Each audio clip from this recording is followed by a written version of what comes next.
thank you. Thank you for inviting me. And so I'd like to talk to you a little bit about how I made the leap, or how I jumped into it.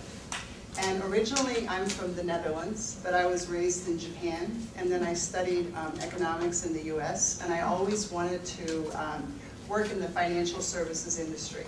But one thing sort of, life sort of happens, and I found myself in a totally different career. Then I want to take you back to 1986, which is 25 years ago, and I decided in 1986 that if I was going to change my career, now was going to be the time to do it. And I came from a very well-paying job at that time, and I decided I would join the financial services industry. And as some of you might know, you actually start with, in those days we made no money. Nowadays you get a minimum wage as a drop, that if you don't earn enough, you have to pay it back. So you got to take it back, to 1986. But I started interviewing. I decided I wanted to do this career, and I interviewed with all the firms, Shearson Lehman Brothers at the time, E.F. Hutton, Merrill Lynch, and I decided after 6 months of having interviews, tests, that I would join Shearson because they had the best training program. So imagine now, it's November of 1986.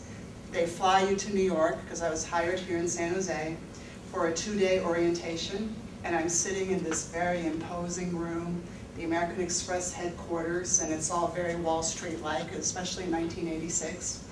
There's 110 guys in the room, suits, dark ties, white shirts, 4 women. So it's a little intimidating, especially since I just quit my great job to have this minimum wage job. And the one executive after another comes to the podium, and really, truly, one guy says, "Now, look to the right, look to the left." I didn't think people really said those things, That's just a story. And they go, "In the next couple of months, there'll be less of you, and less of you, and 5 years from now, there will only be 10 of you left." So, of course, that was, again, really intimidating, especially because I also had a secret, in that I had just found out that I was pregnant. So here I am in New York, pregnant, in this job that I've always wanted to do with all these guys. So a couple of days later, I was on an airplane back to California, just really feeling very overwhelmed and having an anxiety attack about what have I done, how am I going to make it? You're supposed to work all the time. Back then, actually, we did not even have maternity leave, but that's a whole separate topic. I actually worked until the day I delivered.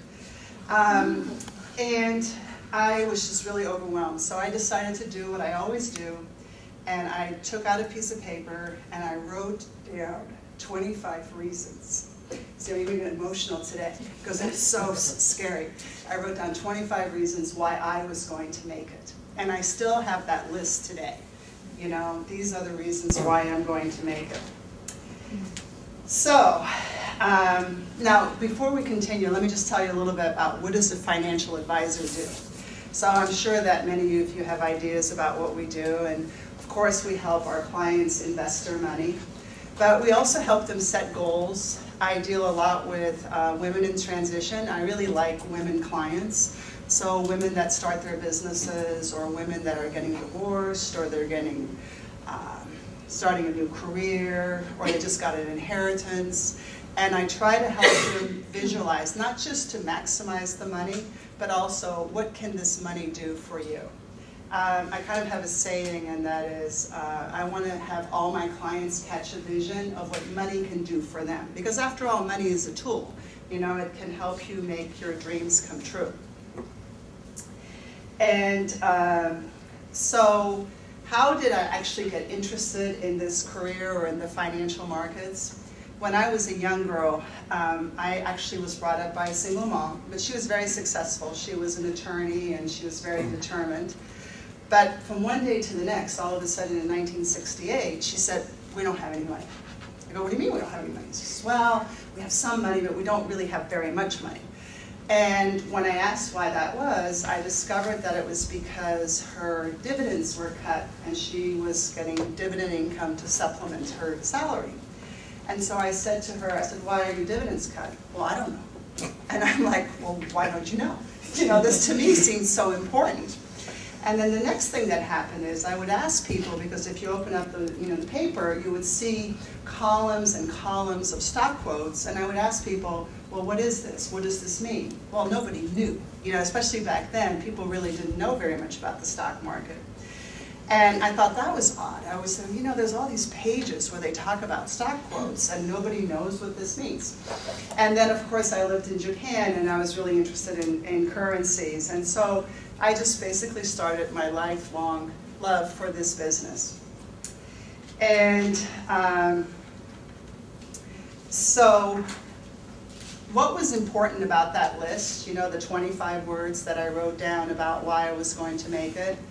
And one of the things I said was that I'm very tenacious, I'm very hardworking, I'm honest, and I have empathy for people. I think it's very important to put yourself in your client's shoes and see, where their fears are and how they wake up at 2 o'clock in the morning.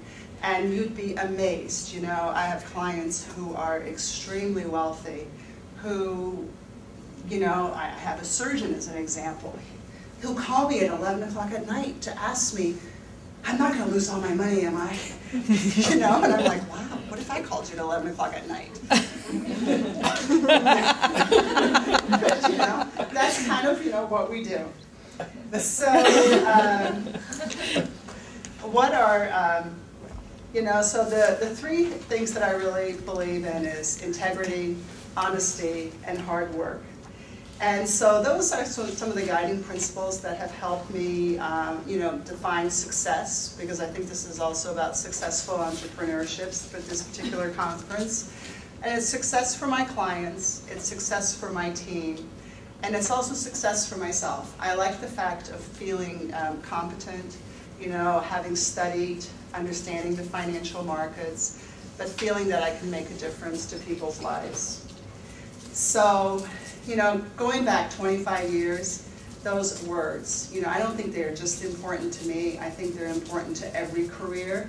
Hardworking, never giving up, being honest, being diligent, tenacious. I knew that I was going to make it no matter what, and I think that makes a difference. I think sometimes you'll go in and you'll allow yourself a little escape. Well, I'm just going to try this, and if I'm not successful, then I'll just do something else. Maybe it's better to just go, I've got to make this work. And so I think that's really what made a difference for me. Thank you.